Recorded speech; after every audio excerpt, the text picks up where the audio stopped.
10 sets of co-stars you didn't realize hated each other. Number 10. Richard Dreyfuss and Robert Shaw. Jaws is one of the greatest films ever made. Okay, so it's not quite on the level of Citizen Kane, Casablanca, or The Godfather, but it's maybe the greatest summer blockbuster ever conceived. And right there, smack dab in the middle of that movie, about 3 guys trying to hunt down and kill a massive man-eating great white shark, was the contentious relationship between Hooper and Quint, played by Richard Dreyfuss and Robert Shaw.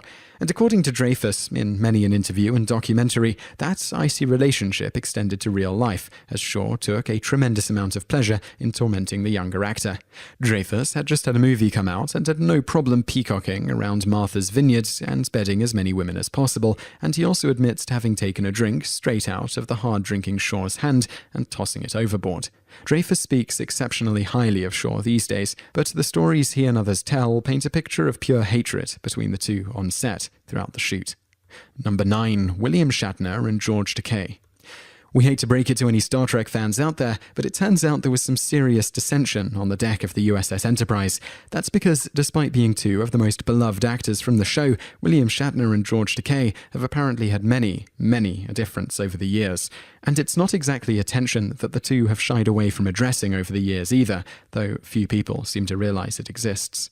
Takei, it should be noted, had an exceptionally hard life. He was placed in a Japanese internment camp as a child during World War II, and obviously has faced the arduous task of existing as a gay man in a time when that was, and continues to be, far from an accepted lifestyle.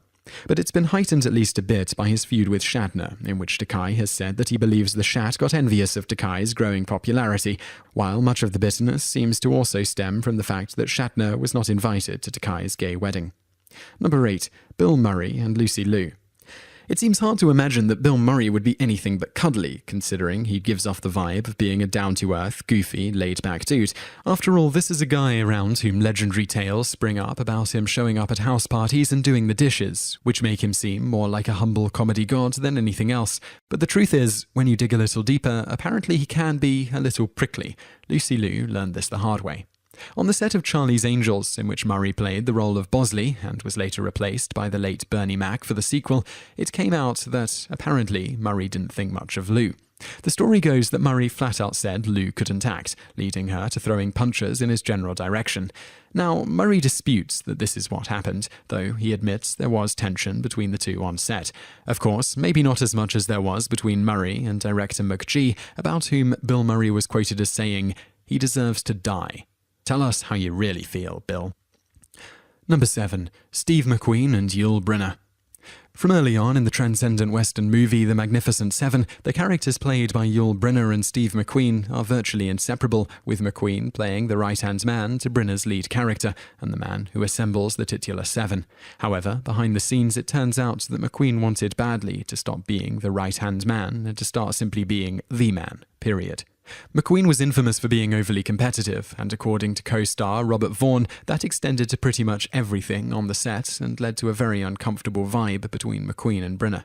Among other things, McQueen was jealous of the gun that Brynner was given by the props department, as well as the fact that Brynner's horse was bigger. So McQueen tried everything he could to upstage Brynner and the rest of the cast in order to put himself in front and center in the film as much as possible. It probably didn't help matters that while 6 of the Magnificent Seven stayed together in a motel, Brynner had his own private house away from the rest of the cast. After all, what better way to create solidarity between your cast than to have the biggest star and Oscar winner live by himself and barely interact with anyone else? Number 6. Sarah Jessica Parker and Kim Cattrall. The premise behind Sex and the City, if you're one of the very few people left who is unaware, revolves around a tight-knit group of 4 friends as they have sex in the city. Surprising, we know. Anyway, apparently things off-screen didn't really reflect the on-screen friendships, particularly between star Sarah Jessica Parker and supporting actress Kim Cattrall. Cattrall has gotten a reputation for being a bit of an ice queen over the years, and has been difficult to work with for some people, and this was no different for Parker and her co-stars. The general consensus among the entire group of 4 stars is that tensions were often high on the set, which is why it seems kind of amazing that they were able to make not 1, but 2 movies, despite their serious differences with one another. The other amazing part about them getting 2 movies made is what appears to have been a complete lack of script or anything resembling common sense in the production process. Anyway, much of the rift between the stars has stemmed from Cattrall thinking she's a massive star and demanding more money, which in turn delayed the first movie. We suddenly wish she had held out for more cash to spare us all from that train wreck. Number 5. Dustin Hoffman and Meryl Streep. Life imitates art, as the old saying goes, and for Dustin Hoffman that was never more true than when he was on the set of the Academy Award-winning film Kramer vs. Kramer, in which he co-starred with Meryl Streep as a married couple going through a bitter and difficult breakup. The thing is, Hoffman was going through the exact same thing off-screen, and according to the actor himself, he brought a lot of baggage to the set. That turned out to be bad news for Streep. Now, Hoffman is somewhat notorious for being a prickly actor and has a reputation for often being difficult to work with. It's that very idea that made his character in the film Tootsie kind of tongue-in-cheek, because to an extent he was playing himself. In any event, add in the fact that he was going through a divorce and admits that he was getting heavily into drugs at the time, and he developed a real resentment towards his co-star. According to Streep, she remained largely unaware until after the fact that he was harboring what was bordering on a genuine hate for her, because, seriously, how could anyone hate Meryl Streep? Number 4. Kenny Barker and Anthony Daniels. The most beloved gay droid couple in a galaxy far, far away, or frankly any galaxy, has some serious issues, we're sorry to say. C-3PO can speak millions of languages, but not a single one of them is the language of love, it would appear. That's in large part helped by the fact that Anthony Daniels, the man who rocked the golden suit, apparently had little to no time for his much smaller companion, Kenny Baker. Baker, who has played R2-D2 in every Star Wars film and will do so again in Episode 7, has been steadfast in his refusal to appear socially with Daniels. When the Episode 7 cast photo circulated not too long ago, you may have noticed that Baker was conspicuously absent. According to Baker, Daniels has been rude to not just him, but virtually everyone involved with the films. This all stems from an incident in which Baker had the audacity to say hello to Daniels in public, to which Daniels replied with an angry reply that basically told Baker to screw off and leave him alone. Number 3. David Duchovny and Gillian Anderson. We know, Mulder and Scully say it isn't so, but unfortunately, it is. Now X-Files star David Duchovny and Gillian Anderson seem cordial enough to one another these days whenever they're in public together, but as the series wore on, the two developed a genuine animosity for one another. According to Duchovny, it was a case of familiarity breeding contempt, and that they would often argue just for the sake of arguing.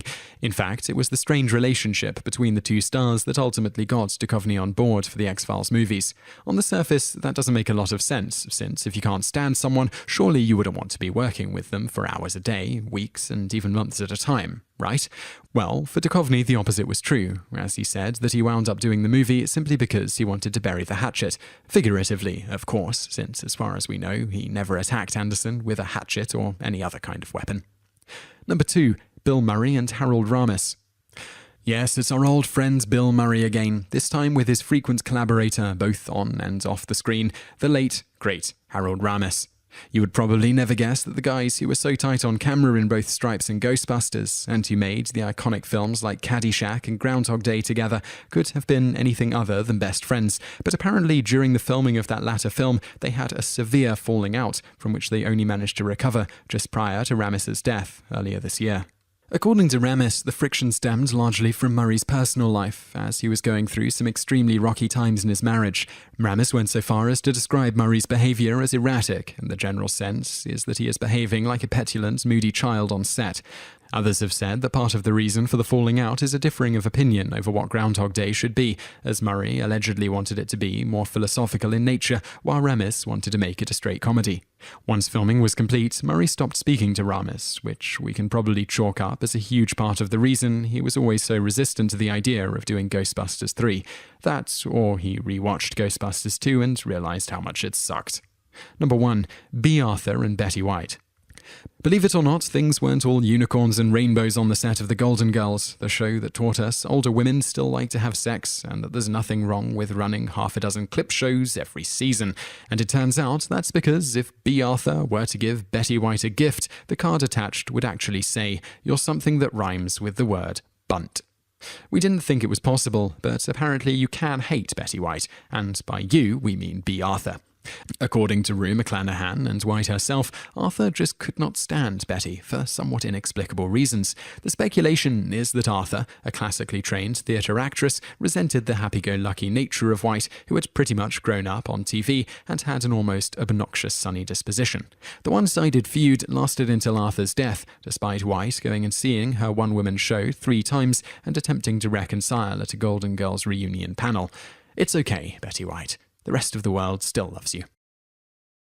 If you enjoyed this video, be sure to subscribe to our channel by clicking the subscribe button in the top right. Our channel has loads of other awesome videos just like this.